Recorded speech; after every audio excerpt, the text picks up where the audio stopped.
네, 올림픽이 막바지인 일본의 확산세도 가히 폭발적으로 표현될 만합니다. 도쿄에서만 연일 우리나라 전체보다 2배가 넘는 확진자가 나오고 있습니다. 이러면서 병상 확보까지 비상에 걸렸는데 코로나19 감염자를 받아주는 병원이 거의 없다고 합니다. 한 감염자가 100곳 가까운 병원에서 입원을 거절당했다는 현지 언론 보도도 나왔습니다. 도쿄에서 이경화 특파원의 보도입니다. 도쿄 시부야 밤거리. 긴급 사태가 무색하게 젊은이들이 길가에 모여 술을 마시고 있습니다.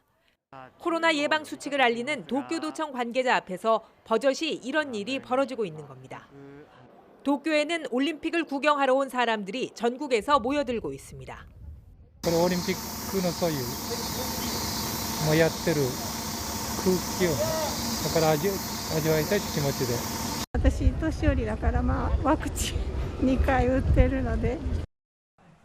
올림픽 이후 일본 각지의 폭발적인 감염세로 의료기관은 이미 위기를 맞고 있습니다. 도쿄의 경우 30분 이상 응급후송처가 결정되지 않은 사례가 불과 일주일 새 60%나 늘었습니다.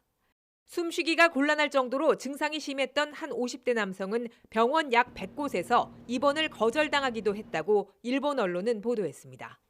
ちょうど東京都の陽性者数が1日3000人を超えてきてあたりからですね、急激に入院調整が難しくなった。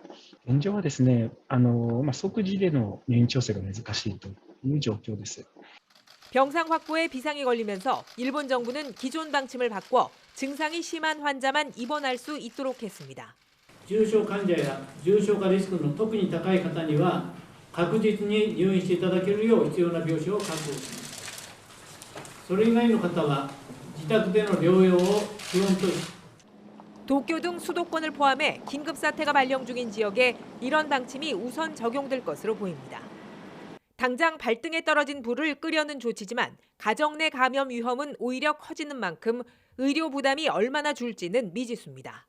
ご家族全員ちょっとコロナで今お熱出ているような状況なので看護力がないので 무관중으로 올림픽을 열어서 이 정도인데 관중을 들였다면 어떤 상황이 됐을지 상상하기 어렵다는 목소리까지 나오고 있습니다.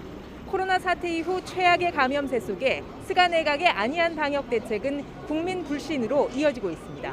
일본 도쿄에서 YTN 이경화입니다.